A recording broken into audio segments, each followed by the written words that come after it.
ಅಫ್ಜಲ್ಪುರ ತಾಲೂಕಿನ ಬಡದಾಳ ಗ್ರಾಮದಲ್ಲಿ ರಸ್ತೆ ನಿರ್ಮಾಣಕ್ಕಾಗಿ ಗ್ರಾಮಸ್ಥರು ಧರಣಿ ಸತ್ಯಾಗ್ರಹ ನಡೆಸಿದರು.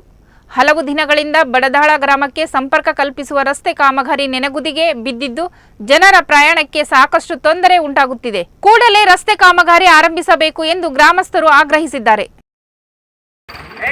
ಬಡದಾಳ ಗ್ರಾಮ ಇಡೀ ತಾಲೂಕಿನಲ್ಲಿ ಅತಿ ಹಿಂದುಳಿದ ಗ್ರಾಮ ಅಂದ್ರೆ ಬಡದಾಳ ಗ್ರಾಮ.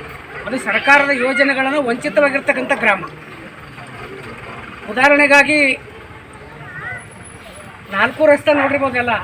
ನಮ್ಮೂರಿಗೆ ಇಡೀ ತಾಲೂಕಿಗೆ ಜಿಲ್ಲೆಗೆ ಸುಪ್ರಸಿದ್ಧವಾಗಿರ್ತಕ್ಕಂಥ ಶ್ರೀ ಚನ್ನಮಲ್ಲೇಶ್ವರ ದೇವಸ್ಥಾನ ಇದ್ದರೂ ಕೂಡ ಹಲವಾರು ಭಕ್ತರು ಮಹಾರಾಷ್ಟ್ರದಿಂದ, ತಮಿಳುನಾಡಿನಿಂದ ಅನೇಕ ಭಕ್ತಾದಿಗಳಲ್ಲಿಗೆ ಅನ್ನದ ಈ ಗ್ರಾಮಕ್ಕೆ ನಮ್ಮ ಬಡದಾಳ ಹೆಸರು ಬಂದಿದೆ, ಶ್ರೀ ಮಠದ ಅಂತಕ್ಕಂಥ ಮಾತನ್ನು ನಾನು ಈ ವೇದಿಕೆ ಮುಖಾಂತರ ಹೇಳ್ತೀನಿ.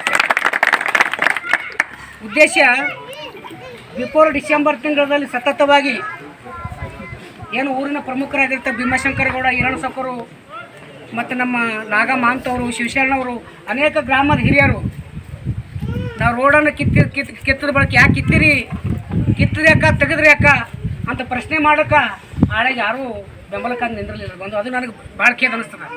ಯಾಕಂದ್ರೆ ನಾವು ಯಾವ ಉದ್ದೇಶಕ್ಕಾಗಿ ಮಾಡಕತ್ತಿಲ್ಲ, ನಮ್ಮ ಗ್ರಾಮದ ಜಾತ್ರೆ ಬಂದದ, ಆ ಜಾತ್ರೆ ಸಲುವಾಗಿ ಅಟಾಟಿಗೆ ಡಾಂಬರಿ ಆಗದು ಶಂಕ್ಷನ್ ಆಗದು 2 ಕೋಟಿ ರೂಪಾಯಿ ಕ್ಯಾನ್ಸಲ್ ಮಾಡ್ತಾರೆ ಇವತ್ತಿನ ದಿವಸ ಎಮ್ ಎಲ್ ಎ ಅವರು.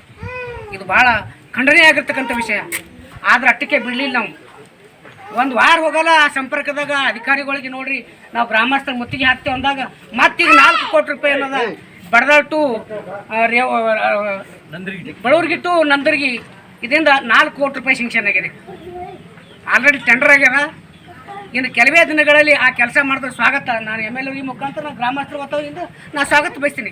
ಬಟ್ ನಮ್ಮ ಉದ್ದೇಶ ಏನಪ್ಪ ಅಂತಂದ್ರೆ ಇನ್ನೂ 2 ಕೋಟಿ ಇನ್ನೂ ರೇವ್ರದಿಂದ ಆಗ್ಬೋದಾಗಿತ್ತು, ಅರ್ಜುನಿಗೆ ರೋಡ್ ಆಗಿರ್ಬೋದು, ಈ ಚುಂಚಲ ರೋಡ್ ಆಗಿತ್ತು, ಅದನ್ನೂ ಯಾಕೆ ಕ್ಯಾನ್ಸಲ್ ಮಾಡೋದಂತಕ್ಕಂಥದ್ದು ಖಂಡನೀಯವಾಗಿರ್ತಕ್ಕಂಥ.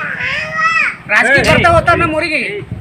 ನಾವು ಯಾರೂ ರಾಜಕೀಯ ಮಾಡೋದು ಬೇಡ. ಇಲ್ಲಿ ಕಾಂಗ್ರೆಸ್ದವ್ರು ಇರಲಿ, BJP ಅವ್ರು ಇರಲಿ, KTL ಅವ್ರು ಇರಲಿ, ಯಾರೇ ಇರಲಿ, ಆ ಭಾವನೆ ನಾವು ಎಂದೂ ತೆಗೆಯಲ್ಲ ಅಂದ್ರೆ ನಮ್ಮ ಊರಿಗೆ ಉದ್ಧಾರ ಆಗಲ್ಲ. ಸಮಯ ಬಂದಾಗ ನಾವೆಲ್ಲರೂ ಒಗ್ಗಟ್ಟಾಗಿ ಗ್ರಾಮಾಭಿವೃದ್ಧಿಗಾಗಿ ನಾವೆಲ್ಲರೂ ಒಗ್ಗಟ್ಟಾದೇವು ಅಂದ್ರೆ 10-12 ಕೆಲಸ ಈ ಬಡದಾಳ ಗ್ರಾಮಕ್ಕೆ ಆಗ್ಲಿಕ್ಕೆ ಸಂಶಯ ಇಲ್ಲ ಅಂತಕ್ಕಂಥ ಮಾತನ್ನು ಈ ವೇದಿಕೆ ಹೇಳ್ತೀನಿ. ದಯಮಾಡಿ ಬಂಧುಗಳಲ್ಲಿ ನಾನು ವಿನಂತಿ ಅಂತಂದ್ರೆ ಯಾವುದೇ ಕೆಲಸ ಗ್ರಾಮದ ಅಭಿವೃದ್ಧಿ ಕೆಲಸ ಎಲ್ಲರೂ ಕೈ ಜೋಡಿಸ್ಬೇಕು. ಆ ಪಾರ್ಟಿಯವ್ರು ಮಾಡ್ಲಿಕ್ಕತ್ರ, ಈ ಪಾರ್ಟಿ ಇಲ್ಲಿ ಯಾರ್ದು ಮನೆದಿಲ್ಲ. ಇಲ್ಲಿ ಎಲ್ಲ ಗ್ರಾಮಕ್ಕಾಗಿ ವೈಯಕ್ತಿಕ ಯಾರ್ದು ಇಲ್ಲಿ. ನಾವು ಸ್ವತಃ DC 2 ಸಲ ಹೋಗಿದ್ದು ಭೀಮಾಶಂಕರ್, ನಾವು ಕೈಲಿ ಖರ್ಚು ಮಾಡ್ಕೊಂಡು ಹೋಗಿರೋಕು DC ಬಲ್ಲಿ TV ಮಾಧ್ಯಮದವ್ರಿಗೆ ಸರ್ ನಾವು ಯಾರಿಗೆ 1 ರೂಪಾಯಿ ಪಟ್ಟಿ ಮಾಡಿಕೇಳಿ ಯಾವ ಉದ್ದೇಶಕ್ಕಾಗಿ ಮಾಡಿದೆ ಅಂದ್ರೆ ಮಠದ ಸಲಕ್ಕಾಗಿ ಜಾತ್ರೆ ಅದ. ಆದರೂ ಕೂಡ ಕ್ಯಾನ್ಸಲ್ ಮಾಡಿ ಈಗ ಮತ್ತೆ ಇಟ್ಟರೆ ಟೆಂಡರ್ನೂ ಆಗ್ಯದ. ಈ ಕೆಲಸ ಒಂದು 15-20 ದಿನದಾಗ ಬಹುಶಃ ಚಾಲು ಆಗ್ಬೋದು ಕೆಲಸ. ಅದು ಸ್ವಾಗತ ನಾವು ಹೇಳ್ತೇವೆ ಅದಕ್ಕೆ. ಆದರೆ ಇನ್ನೂ ಅರ್ಜುನಿಗೆ ರೇವೂರ ಚುಂಚಲ ರೋಡ್ ಏನದ ಭಾಳ ಹರಿಗೆಟ್ಟು ಹೋಗ್ಯಾವ. ಅದರಲ್ಲಿ ವಿಶೇಷವಾಗಿ ಶ್ರೀ ಚನ್ನಮಲ್ಲೇಶ್ವರ ಮಠದ ವಿದ್ಯಾರ್ಥಿಗಳು ಹೋಗೋಬರೋ ವಾಹನಗಳು ಸುಮಾರು 1 ತಾಸು, ಅರ್ಧ ತಾಸು ಗಾಡಿ ಬರೋ, 1-1.5 ತಾಸು ಹಿಂಗಾಗಿ ಮಕ್ಕಳ ಅಭ್ಯಾಸ ಕುಂಠಿತ ಆಗ್ತದ. ದಯಮಾಡಿ ಶಾಸಕರು ಇನ್ನುಳಿದಕ್ಕಂಥ 3 ರೋಡವ ಅವು ಕೂಡ ಮಂಜೂರು ಮಾಡಬೇಕು. ಯಾಕಂದರೆ ಈಗ ಬರ್ತಕ್ಕಂಥ ಇನ್ನೊಂದು ವಿಷಯ, MP ಅವರು ಈ BJP ಕೇಳೋ ಸರ್ಕಾರಕ್ಕೆ ಆಳುವ ಸರ್ಕಾರಕ್ಕೆ ಕೇಳೋರಿದ್ದಾಗ ಮಾತ್ರ ಸರಳ ತಡೀತದ. ಆದರೂ ಕೂಡ ಇಟ್ಟು ಕ್ಯಾನ್ಸಲ್ ಆಗ್ಲಿಕ್ಕೆ ರೋಡ್ ಅಂದ್ರೆ ಯಾವ BJP ಅವರು ಕೇಳಿಲ್ಲ, ಯಾರೂ ಕೇಳಿಲ್ಲ. ಯಾಕೆ ಕೇಳಿಲ್ರಿ? 5 ವರ್ಷ MP ಆಗಿ ಹೋದ, ಒಂದು ಬಲ್ಲಿಯರು ಒಂದು ಮುಟ್ಟು ಮಣ್ಣು ಚೆಲ್ಲಿಲ್ಲ ನಮ್ಮ ಊರಿಗೆ. ಪ್ರವಾಸಕ್ಕಾಗಿ ಬಂದು ನಮ್ಮ ಊರಿಗೆ ಇಲ್ಲೇ ಬಂದು ಕೂತಾನೆ, ಏನೇನು ಹೇಳಿದೆ ಬೇಡಿಕೆ, ಅದ್ರಾಗ ಒಂದರೆ ಯಾವುದು ಈಡೇರದ ಯಾವ ಕೆಲಸ ಆಗಿಲ್ಲ.